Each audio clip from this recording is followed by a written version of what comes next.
नमस्कार दोस्तों, मैं जय भगवान कुंडू आपके सामने फिर हाजिर हूँ एक नई वीडियो से। दोस्तों, आज हम बात करेंगे 12वीं क्लास पॉलिटिकल साइंस या राजनीति विज्ञान की पुस्तक स्वतंत्र भारत की राजनीति पाठ 4 भारत के विदेश संबंध।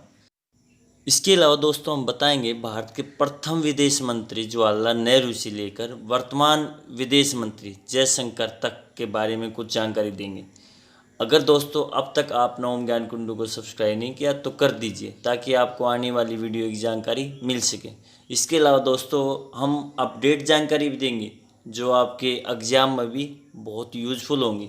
तो सबसे पहले बात करते हैं विदेशी नीति क्या है। प्रत्येक देश अन्य देशों के साथ संबंधों की स्थापना में एक विशेष प्रकार की नीति का प्रयोग करता है जिसे विदेश नीति कहते हैं। दोस्तों बता दें आपको, भारत दुनिया का सबसे बड़ा लोकतांत्रिक देश है। और अब भारत की जो विदेश नीति है उसके बारे में बात करते हैं। भारत बहुत चुनौतीपूर्ण अंतर्राष्ट्रीय परिस्थितियों में आज़ाद हुआ था। उस समय लगभग पूरा विश्व दो ध्रुवीयता में बढ़ चुका था। एक पूर्वी गठबंधन किसका नेतृत्व यूएसएसआर यानी सोवियत संघ कर रहा था। दूसरा पश्चिमी गठबंधन किसका नेतृत्व यूएसए यानी अमेरिका कर रहा था। ऐसे समय में भारत के प्रथम प्रधानमंत्री जवाहरलाल नेहरू ने बड़ी दूरदर्शिता के साथ भारत की विदेश नीति तय की। भारत के विदेश नीति पर देश के पहले प्रधानमंत्री और विदेश मंत्री की एक अमिट छाप है, यानी ये प्रधानमंत्री के साथ साथ विदेश मंत्री भी थे पहले। प्रथम महिला विदेश मंत्री इंदिरा गांधी और पूर्णकालिक विदेश मंत्री अगर प्रथम कोई थी सुषमा स्वराज, और सुषमा स्वराज दिल्ली की भी प्रथम महिला चीफ मिनिस्टर थी दोस्तों। इसके अलावा दोस्तों आपको बता दें नेहरू जी की विदेश नीति के 3 मुख्य उद्देश्य क्या थे। नंबर 1 संघर्ष से प्राप्त संप्रभुताओं को बचाए रखना। नंबर 2 क्षेत्रीय अखंडता को बनाए रखना। नंबर 3 तेज गति से आर्थिक विकास करना। ये 3 मुख्य उद्देश्य थे। नेहरू जी ने इन उद्देश्यों को गुट निरपेक्षता की नीति को अपनाकर पाना चाहते थे। उस समय कुछ लोग ऐसे भी थे जो कहते थे कि भारत को अमेरिका से नज़दीकी बनानी चाहिए। उनमें मुख्य जो पार्टी थी वो थी स्वतंत्र पार्टी। इसके अलावा दोस्तों भारत की विदेश नीति के मुख्य तत्व क्या है, ये इम्पोर्टेंट है, इसको थोड़ा ध्यान से करना।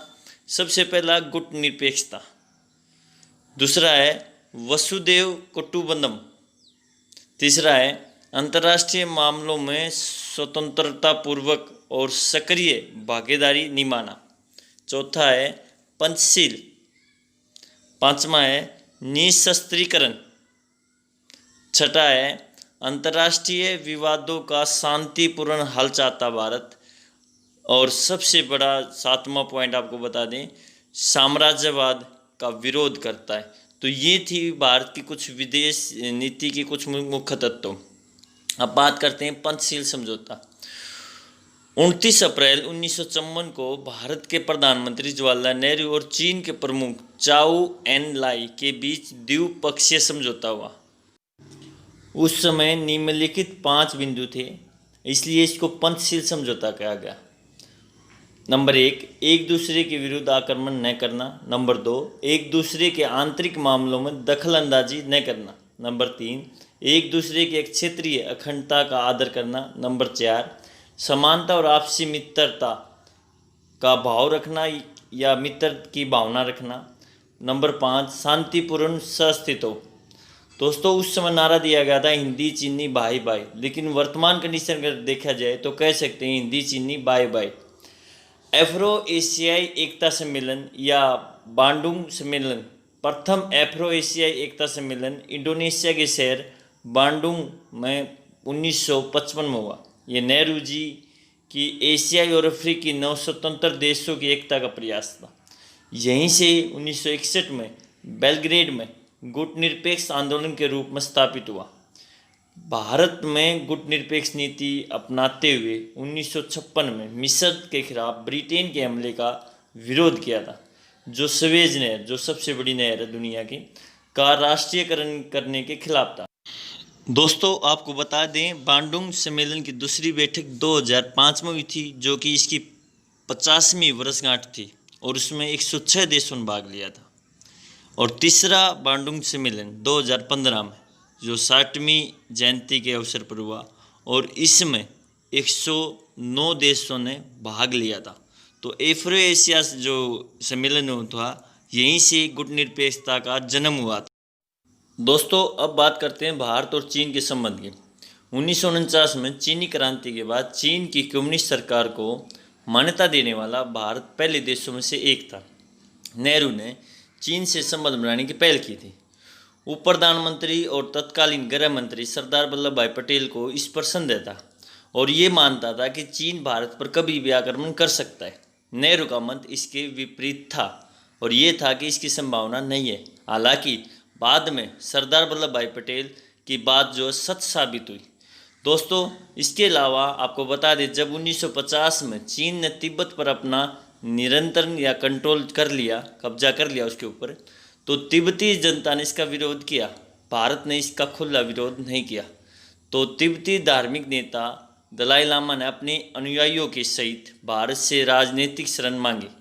1959 में 1959 में भारत में राजनीतिक शरण दलाई लामा को दी और चीन ने भारत के इस कदम को अपने अंदरूनी मामले में दखलंदाजी माना। भारत और चीन के मध्य विवाद का दूसरा कारण सीमा विवाद भी है। चीन और भारत के मध्य विवाद का दूसरा सबसे बड़ा कारण सीमा विवाद है। चीन जम्मू कश्मीर के लद्दाख वाले हिस्से को जो ऊपर की तरफ है अक्साई चीन और अरुणाचल प्रदेश के अधिकतर हिस्से पर अपना अधिकार जताता है, किसके कारण भारत और चीन के जो संबंध हैं वो कड़वे बने हुए। इसके अलावा दोस्तों आपको बता दें चीन के साथ युद्ध हुआ 1962 में। 1962 में चीन ने भारत पर हमला कर दिया तो भारतीय सेना ने भी इसका कड़ा प्रतिरोध किया, परंतु चीनी सेना को रोकने में नाकामयाब रही। आखिरकार चीन ने एक तरफा युद्ध विराम घोषित कर दिया और चीन से हारकर भारत की जो अंतर्राष्ट्रीय स्तर की पर जो छवि थी वो बहुत खराब हुई। और उस समय भारत के रक्षा मंत्री नेहरू के करीबी वीके कृष्ण मेनन थे। आपको बता दें इसके ऊपर फिल्म भी बनी है हकीकत, वो भी देख सकते हैं। चीनी युद्ध के ऊपर है पूरी ये फिल्म।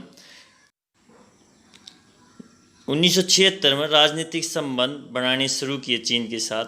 1979 में श्री अटल बिहारी वाजपेयी विदेश मंत्री थे और उसके बाद श्री राजीव गांधी ने 1962 के बाद पहले प्रधानमंत्री के तौर पर चीन की यात्रा की, परंतु चीन के साथ व्यापारिक संबंधों पर ही चर्चा हुई। 2003 में अटल बिहारी वाजपेयी ने प्रधानमंत्री के तौर पर चीन की यात्रा की, जिसमें प्राचीन जो सिल्क रूट था जिस पर नाथुला दर्रा है व्यापार के लिए खोलने पर सहमति हुई, जो 1962 का जो युद्ध हुआ था उसके बाद बंद था। इसके अलावा दोस्तों सन 2014 में चीनी राष्ट्रपति शी जिनपिंग ने भारत का दौरा किया और इसमें मुख्य समझौता कैलाश मानसरोवर यात्रा एक हेतु वैकल्पिक सुगम सड़क मार्ग खोलना था। मई 2016 में भारत के राष्ट्रपति श्री प्रणब मुखर्जी चीन यात्रा पर भी गए थे। आपको बता दें प्रणब मुखर्जी की हालत बहुत गंभीर बनी हुई है, बीमार है। वर्तमान में अगर देखें तो भारत और चीन के मध्य संबंधों में सकारात्मक रूप देने के लिए भारतीय प्रधानमंत्री नरेंद्र मोदी और चीन के राष्ट्रपति शी जिनपिंग के द्वारा प्रयास किए जा रहे हैं। दोनों देश शांति और पारदर्शिता भारत चीन सीमा पर बढ़ाने के लिए तैयार है। भारतीय प्रधानमंत्री द्वारा P2P पीपल टू पीपल संबंधों पर स्ट्रेंथ की संकल्पना के आधार पर जोर दिया जा रहा है। एस इसकी फुल फॉर्म देखते हैं। आध्यात्मिकता, टी ट्रेड ट्रेडिशन टेक्नोलॉजी यानी व्यापार रीतियाँ तकनीक, आर रिलेशनशिप यानी संबंध, ई इंटरटेनमेंट यानी मनोरंजन जैसे इसमें फिल्म भी आ जाएंगी, एन नेचुरल कंजर्वेशन यानी प्रकृति का संरक्षण, जी गेम्स यानी खेल, टी टूरिज्म यानी पर्यटन को बढ़ावा देना, एच हेल्थ एंड हीलिंग यानी स्वास्थ्य निदान। तो दोस्तों प्रधानमंत्री मोदी संबंध सुधारने के लिए तैयार है, लेकिन चीन है कि मानता ही नहीं। चीन अपनी जो पुरानी जो हरकत है उससे बाज नहीं आ रहा। हमेशा भारत वालों को परेशान करने की उसकी जो नीति हमेशा रही है। इसका अपडेट आपको जानकारी दें, 18 जून को साल 2017 को डोकलाम पर सीमा विवाद को लेकर एक बार फिर दोनों देशों के बीच तनाव शुरू हो गया और ये लगभग 73 डेज यानी 73 दिनों तक चला। ध्यान रहे, भारत भूटान और चीन को मिलाने वाले बिंदु को डोकलाम या भूटान में डोकला और चीन में डोकलांग कहा जाता है। डोकलाम एक पठार है। दोस्तों अब बात करते हैं एक अंक वाले महत्वपूर्ण प्रश्न और उत्तर। नेफा किस राज्य को कहा जाता है? अरुणाचल प्रदेश को। NPT का शब्द विस्तार क्या है? परमाणु अप्रसार संधि। भारत ने अपना प्रथम परमाणु परीक्षण कब और कहाँ किया? तो दोस्तों उन्होंने किया था, भारत ने 1974 में राजस्थान के पोखरण में किया था। इसके अलावा बंगबंधु उपनाम से किसे जाना जाता है? उसको नाम है शेख मुजीबुर रहमान। बांग्लादेश कब अस्तित्व में आया? 1971। नाटो का शब्द विस्तार लिखो। उत्तर अटलांटिक संधि संगठन। ताशकंद समझौता किन दो देशों के मध्य हुआ था और कब हुआ था? भारत और पाकिस्तान 1967 में। भारत ने CTBT पर साइन करने से क्यों मना कर दिया? क्योंकि भारत मानता कि ये संधि भेदभावपूर्ण है। अब कुछ महत्वपूर्ण प्रश्न और उत्तर। भारत के परमाणु कार्यक्रम के उसकी विस्तार से व्याख्या करें। 1940 के दशक में होमी जहांगीर बाबा के निर्देशन में NPT और CTP का विरोध, परमाणु नीति की घोषणा और शांतिपूर्ण कार्यों के लिए परमाणु शक्ति का प्रयोग 1974 में पहला किया गया। इंदिरा गांधी उस समय प्रधानमंत्री थी भारत की। और 1998 में दूसरा परमाणु परीक्षण पोखरण में किए गए थे दोनों। और उस समय जो दूसरा किया गया, उस समय भारत के जो प्रधानमंत्री थे वो थे अटल बिहारी वाजपेयी। तो दोस्तों इसके अलावा 1977 के बाद विश्व राजनीति में आए नाटकीय बदलाव का भारत की विदेश नीति पर पड़े प्रभाव का वर्णन करें। जनता पार्टी द्वारा सच्ची गुटनिरपेक्ष नीति का पालन, सोवियत संघ के प्रति झुकाव का अंत, चीन और अमेरिका के साथ संबंधों में सुधार, इसके अलावा क्षेत्रीय सहयोग बढ़ाने पर जोर, सैन्य हितों के स्थान पर आर्थिक हितों पर जोर, 1990 के दशक में अमेरिका जो समर्थित नीतियों की उसकी आलोचना। तो ये बहुत सारे चेंज हुए हैं, भारत की विदेश नीति पर काफ़ी प्रभाव पड़ा है। इसके अलावा दोस्तों आपको बता दें, अब की बार CBSE ने कुछ हिस्सा इस चैप्टर से निकाल दिया गया है। भारत और पाकिस्तान का संबंध, भारत और बांग्लादेश का संबंध CBSE ने 2020 और 2021 के जो पाठ्यक्रम से उसको हटा दिया गया है। ये आपकी जानकारी के लिए था। दोस्तों आज के लिए इतना ही।